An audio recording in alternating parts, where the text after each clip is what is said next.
Halo guys, welcome back again to my channel bersama saya Hansen di sini dan seperti biasanya setiap harinya saya akan buatkan video seputar cryptocurrency. Apa kabar kalian hari ini semuanya? Semoga dalam keadaan yang baik-baik saja. Teman-teman, kita kembali melihat Bitcoin stay dengan sangat baik di kurang lebih area 48.000 dolar. Dan pada akhirnya kita mendapatkan closing weekly candle yang cukup meyakinkan. Namun tidak bisa dipungkiri sekarang kita berada di area yang sangat krusial. Spesifiknya adalah merupakan sebuah major resistance. Nah, kita bakalan bahas kira-kira apa yang bisa kita expect berikutnya, diikuti juga beberapa data yang menurut saya sangat penting untuk kita ketahui hari ini. So, stay tune terus sampai akhir video. Sekarang kita bakalan mulai dari CoinMarketCap terlebih dahulu. Per hari ini secara global, market cap kripto berada di angka 1,81 triliun dolar atau naik sekitar 0,76%. Nah, di top 10 coin sendiri kita melihat keadaannya juga sebenarnya mix, sebagian ada yang hijau, ada juga yang merah. Dan kenaikan dan penurunannya rata-rata nggak signifikan, sebenarnya hanya sekitaran 0, sekian persen hingga kurang lebih 3%. Dan menjadi top performer hari ini adalah Chainlink dengan kenaikan 2,08% ke 20,01 dolar. Berhasil menggeser Dogecoin ke urutan ke-11. Dan itu tentunya merupakan berita baik untuk para holder Chainlink. So, itu adalah outlook sementara dari beberapa top coin yang ada. Sekarang kita langsung aja masuk ke beberapa data dan berita terbaru hari ini. Nah, yang pertama teman-teman, kita pengen cek untuk minggu ini kira-kira ada event dan data ekonomi penting apa yang perlu kita waspadai. Dan setelah minggu kemarin yang menurut saya cukup quiet gitu ya, dimana tidak ada data yang terlalu signifikan menurut saya impact-nya ke market, minggu ini kita akan kembali mendapatkan beberapa event yang kemungkinan bisa menciptakan volatility setidak-tidaknya di stock market Amerika Serikat dan juga gold. Dan biasanya itu juga akan sedikit banyak berdampak ke harga Bitcoin. Yaitu adalah, kalau misalnya kita perhatikan, mulai dari tanggal 13 Februari atau besok, teman-teman, hari Selasa besok, pukul 20.30 waktu Indonesia Barat, kita akan kedatangan data CPI. Intinya data inflasi dari Amerika Serikat, ada core inflation rate year on year, dan juga inflation rate year on year. Teman-teman, kalau kita perhatikan di sini ekspektasinya kedua data ini kembali mengalami penurunan. Core inflation rate-nya diekspektasikan mengalami penurunan dari 3,9 menjadi 3,8, sedangkan untuk inflation rate-nya diekspektasikan menurun 0,4%. Setelah, kalau kalian lihat data terakhir, itu mengalami kenaikan dari 3,1 menjadi 3,4, tetapi bulan ini diekspektasikan kembali mengalami penurunan ke 3%.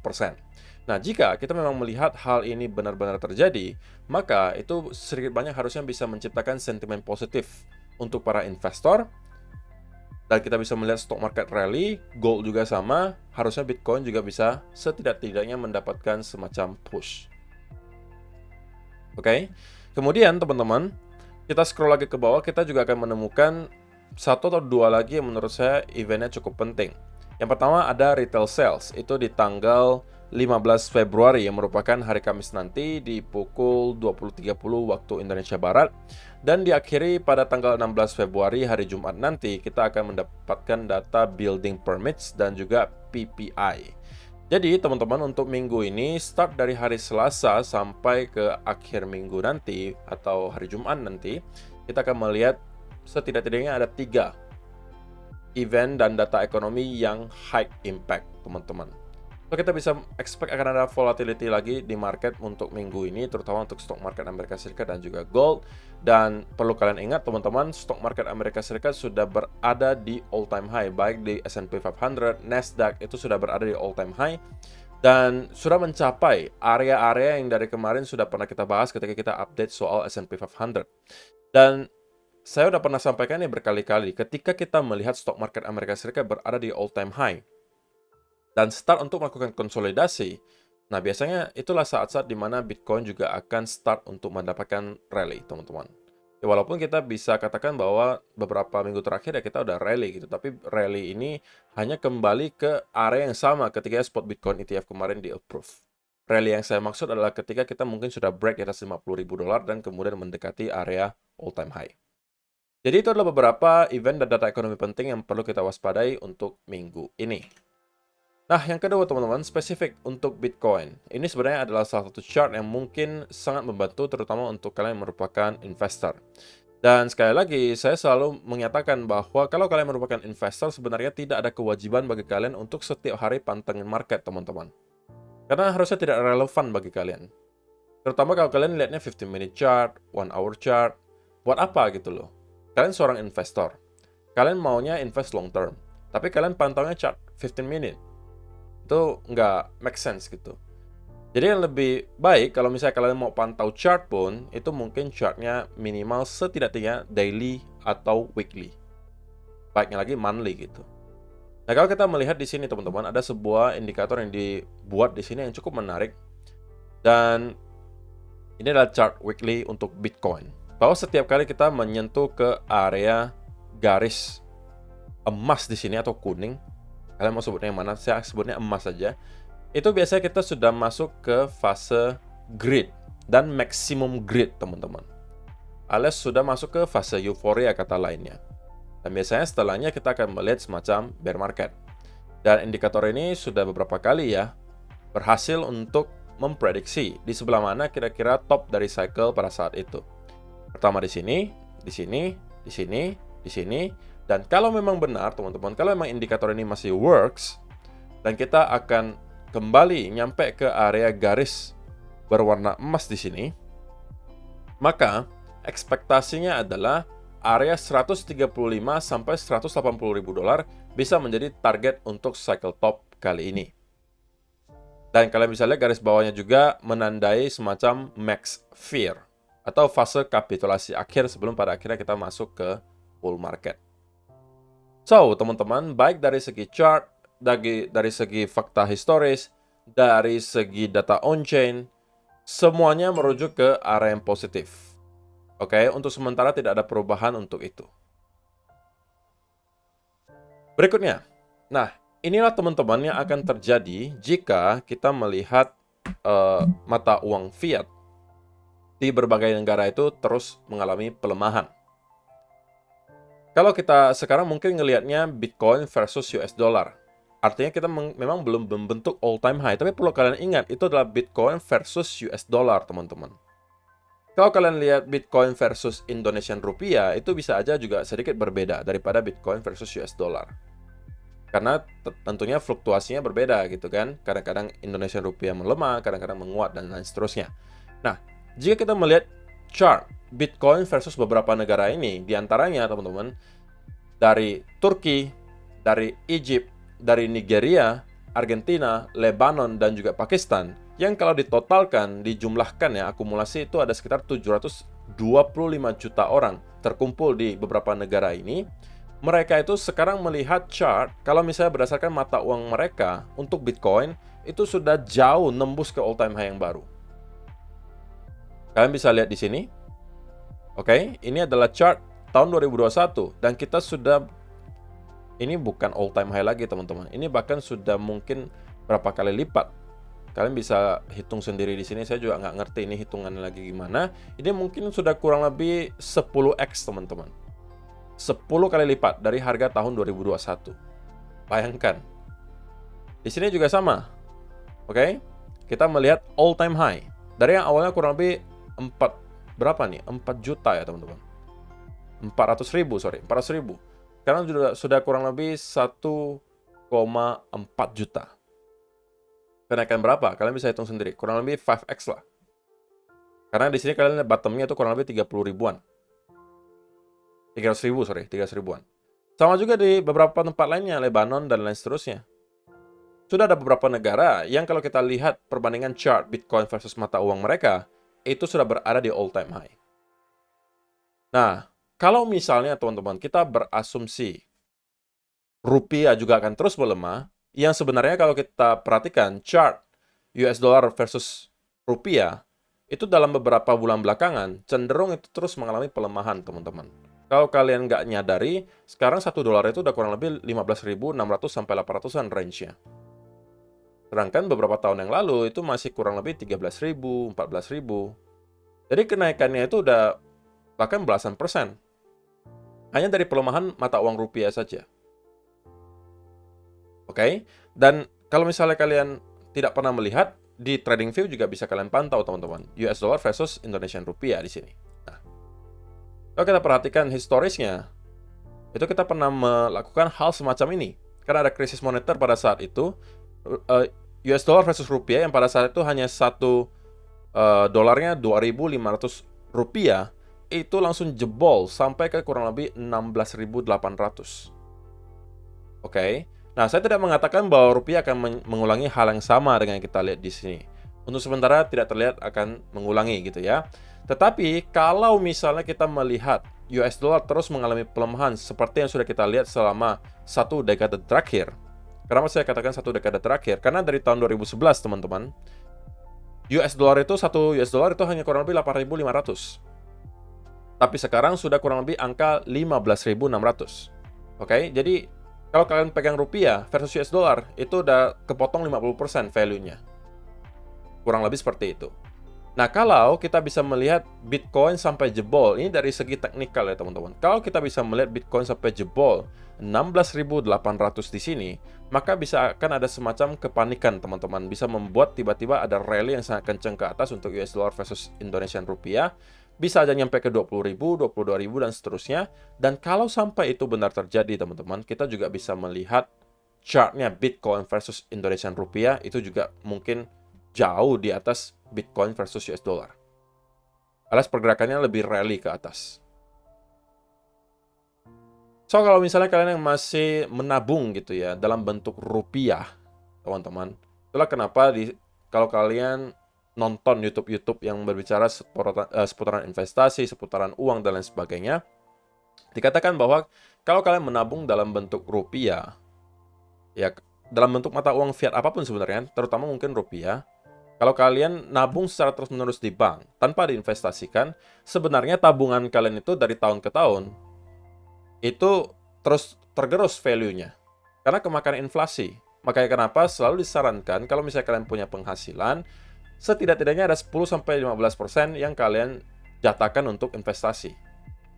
Kenapa? Karena kalau kalian 100% itu langsung masuk ke bank, tanpa diapa-apain, jadi kalian harus kumpulin terus-menerus, nabung istilahnya, di bank. Value dari uang yang kalian tabung di bank itu dari tahun ke tahun itu menurun, teman-teman. Dan menurut banyak analis, sebenarnya inflasi di Indonesia itu per tahunnya bukan kurang lebih 5-6%. No. Jatuhnya belasan persen. Kalau misalnya kita hanya melihat yang kategori kebutuhan pokok, teman-teman. Belasan persen per tahun. So, kalau misalnya satu dekade lagi dari sekarang, harga beras yang mungkin sekarang 50.000, anggapan kita ambil contoh yang gampang aja, 50.000 per kilo katakanlah. 10 tahun lagi bisa aja menjadi 100.000 per kilo. Karena kita hitung 10 tahun, anggap aja rata-rata inflasi per tahunnya 10% aja gitu loh. Biar hitungnya gampang. Maka 10 tahun lagi dari sekarang, uang kalian yang awalnya bisa membeli 1 kilo beras, sekarang menjadi setengah kilo. So, itulah kenapa kalian disarankan untuk investasi, untuk menjaga value yang kalian punya. Oke? Makanya ada yang mengatakan bahwa kalau kalian langsung masuk ke bank aja, ya kalian justru bukan makin kaya, tapi makin miskin gitu loh. Jadi please, kalau misalnya teman-teman yang sekarang terutama masih muda-muda, yang sudah mempunyai penghasilan, biasakan untuk mempunyai 10-15% dari gaji atau penghasilan kalian, intinya investasilah ke tempat-tempat kesukaan kalian. Mau di saham kayak, mau di obligasi kayak, mau di kripto kayak, mau di properti, terserah kalian gitu loh. Tapi intinya jangan sampai kalian semuanya dimasukkan ke dalam bank. Oke? So, itu adalah beberapa data dan berita hari ini yang pengen saya sampaikan untuk kalian. Sekarang kita masuk ke chartnya Bitcoin, dan saya pengen mulai dari weekly chart, teman-teman. Pertama yang pengen saya sampaikan adalah kita memang melihat Bitcoin weekly candle itu closing paling tinggi semenjak kapan nih, teman-teman? Semenjak di Desember 2021. Oke? So, that is a huge news, good news also, bahwa kita bisa melihat ada sebuah candle weekly dengan momentum yang sangat deras di sini dan berwarna hijau. Tentunya merupakan berita baik gitu. Tetapi sekali lagi teman-teman, ini bukan berarti bahwa kita akan terus-menerus printing green candles. Kita bisa belajar dari fakta historisnya bahwa kalau kalian perhatikan di sini, ini juga candle hijau yang panjang, tapi diikuti dump. Why? Ya karena ini merupakan area major resistance. Ini juga sama, candle hijau yang panjang di sini. diikuti apa? Sell off.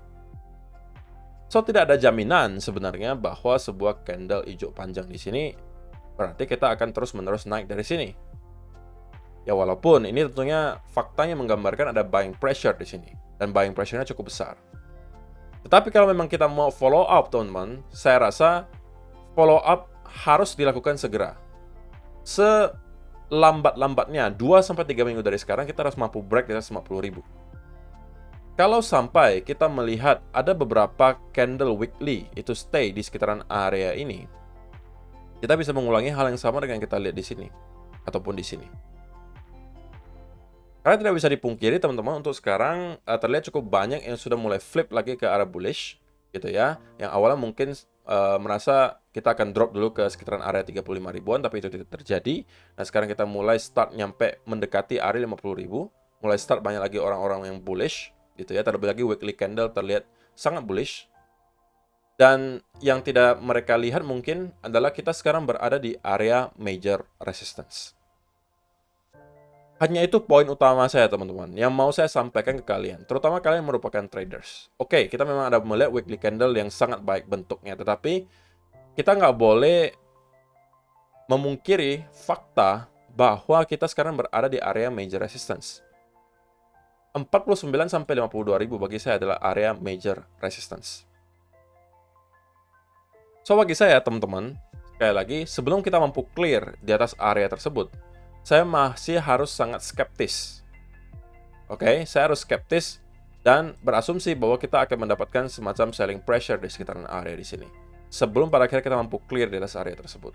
Dan kalau memang itu yang kita lakukan dan kita mampu consolidate, maka saya rasa dalam waktu yang tidak akan lama, kita akan melihat Bitcoin untuk mencoba nyampe ke area all time high lagi, teman-teman.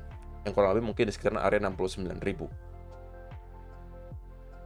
Tapi kalau kita misalnya stuck di sekitaran area di sini, terlebih lagi kita membentuk ada semacam reversal pattern di time frame yang besar, nah itu akan mengkhawatirkan menurut saya.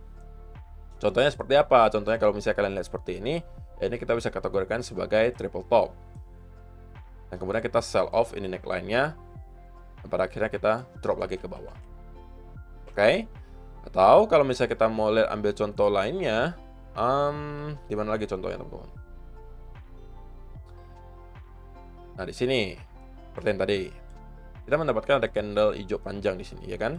Tapi kemudian ada sell off, diikuti ada bearish continuation pattern berubah bear flag, dan kita kemudian sell off.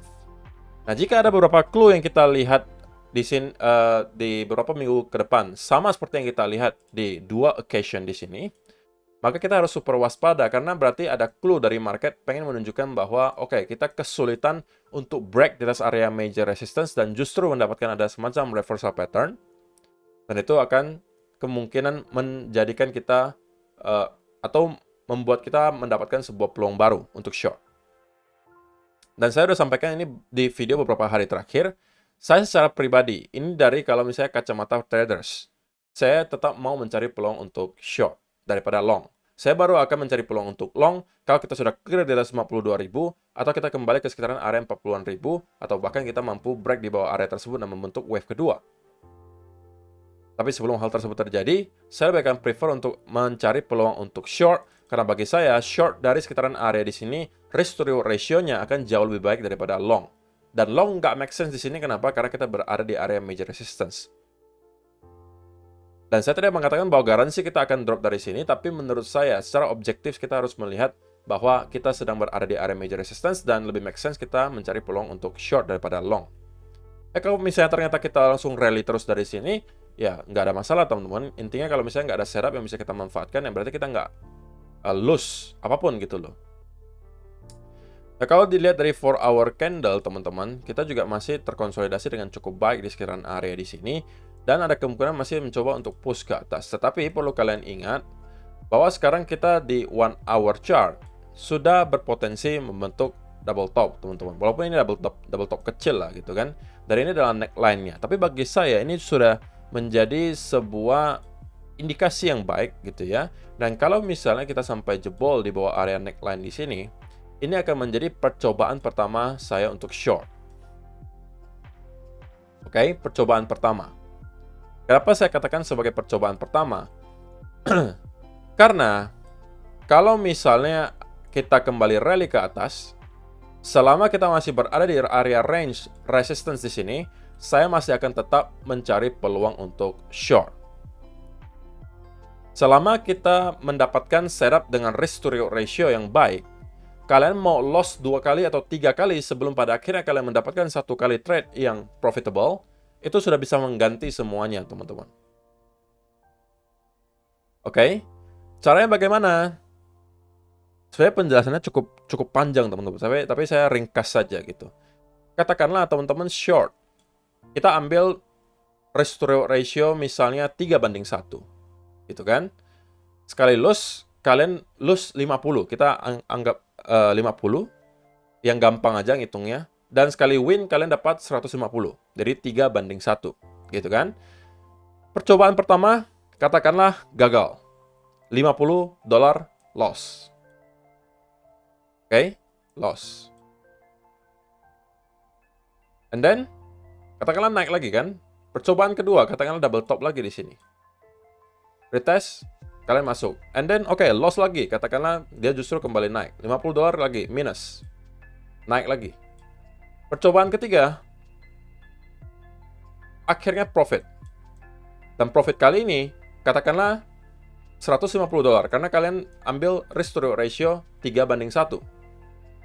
So, kalau dinetkan teman-teman, kalian loss itu berapa?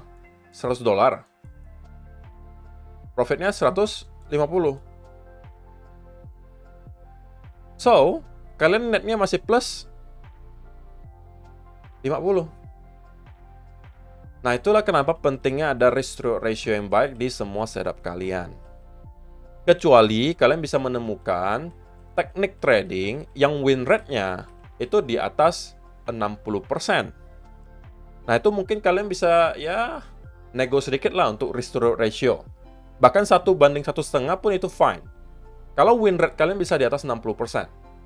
Tapi kalau misalnya win rate kalian hanya pas di 50, oke, atau bahkan di bawah 50, maka kalian wajib mencari teknik yang risk to reward ratio-nya setidak-tidaknya 2:1 atau 3:1. Dan ini menurut saya adalah sebuah setup dengan setidak-tidaknya risk to reward ratio 3:1. Kenapa? Karena kalau misalnya kita katakanlah short dari sini, teman-teman. Sorry, ini penjelasannya agak panjang karena supaya kalian mengerti gitu. Katakanlah kita short di sini dan saya protect diri saya di bawah area ini. Oke. Kita entry-nya di sini karena mungkin neckline double top-nya katakanlah di sini. Kita entry-nya katakanlah asumsi di sini dan kita protect diri kita di atas area wick terakhir. Dan kita menargetkan setidak-tidaknya katakanlah nyampe ke support terdekat. Ke sekitaran area 45.000 saja. Gitu kan?